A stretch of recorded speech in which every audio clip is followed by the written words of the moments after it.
This is the most humiliating championship in Chinese basketball history. The team won the title, yet was locked out with 0 votes, sued the Basketball Association to no avail, and finally had to disband. That team was the Guangdong Fenglou men's basketball team, champion of the 2008 NBL. This buried basketball tragedy reveals the most absurd chapter in Chinese hoops history and carries the bitter regret of countless fans. It all dates back to 2004, when the Chinese Basketball Association, CBA, formally introduced a promotion system, clearly stating that only the top 3 teams in the NBL would qualify for promotion to the CBA. Under this rule, several NBL champions, including Yunnan Honghe and Zhejiang Guangxia, smoothly stepped onto the top-tier stage. Back then, letting ability speak for itself remained the inviolable bottom line of competitive sports, where every effort deserved its due reward. In 2007, Fenglou Group, a well-known enterprise based in Foshan, invested heavily to launch a men's basketball team. Deep-pocketed, it scouted talent nationwide and spent nearly 50 million yuan over 2 years, an enormous sum that could have covered a full season's operating costs for a mid-table CBA team. Fenglou basketball team lived up to the investment. In its debut year, it stunned the league by storming to the NBL runner-up position, its overwhelming momentum striking fear into every opponent. From day one, its goal was crystal clear: to reach the CBA and prove itself on the highest stage. In 2008, Guangdong Fenglou reached its peak. It lost only 1 game in 14 matches, winning by an average of 20 points per game. With such dominant results, it secured the NBL championship 3 rounds in advance. More impressively, it passed all 40 hardware and software assessments set by the CBA, meeting every standard from on-court performance and venue facilities to youth development and operational compliance.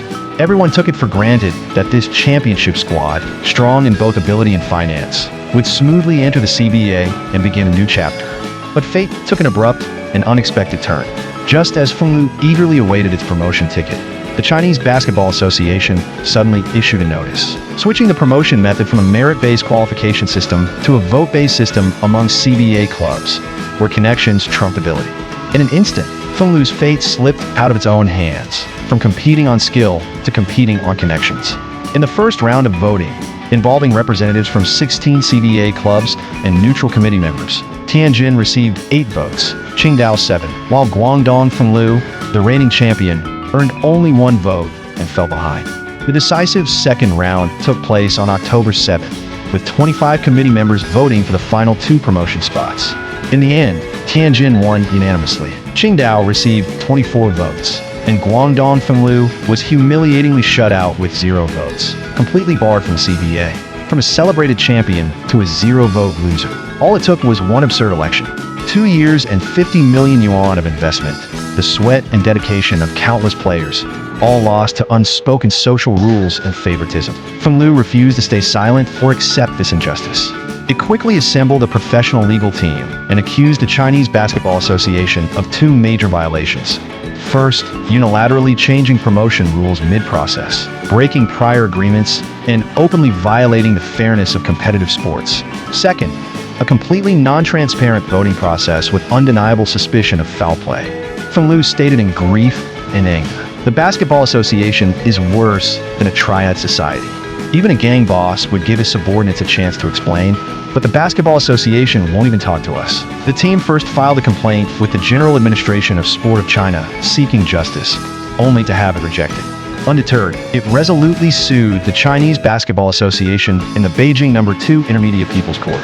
Its legal team was confident, claiming that if the court accepted the case, the chance of winning was 100%. But reality proved crueler than imagined. The court eventually ruled the case not within the scope of civil lawsuits accepted by people's courts, effectively shutting down all legal avenues for Fenglou.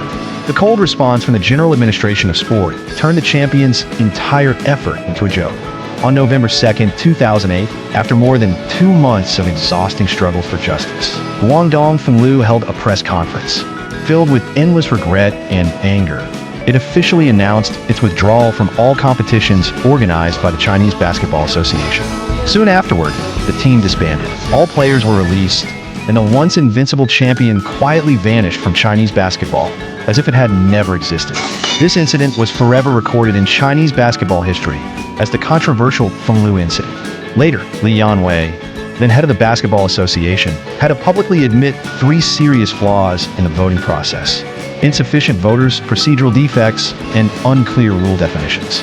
Famous commentator by Yin Song commented sharply, "The Fenglu incident reveals an unsettling stubbornness and arrogance within the Chinese Basketball Association during a period of relative success." The tragedy of Fenglu was never just the demise of one team.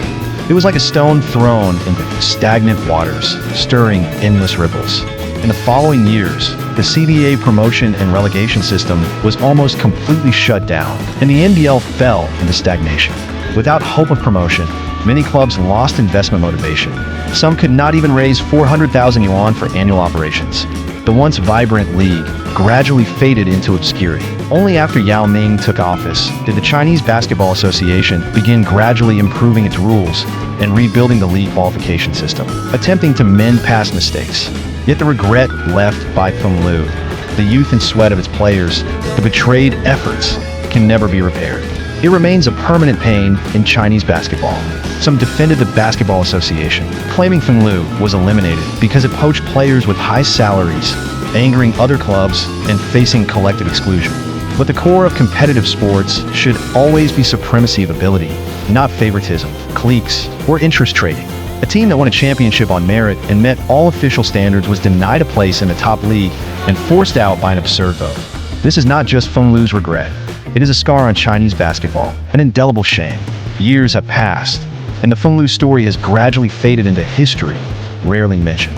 But the 10 words, championed by strength, eliminated by vote, remain a thorn deeply embedded in the memory of Chinese basketball, a constant reminder. Fairness is the inviolable bottom line of competitive sports. Once that line is crossed, all effort and passion become meaningless. Fenglu is gone, but the thorn remains. The regret remains.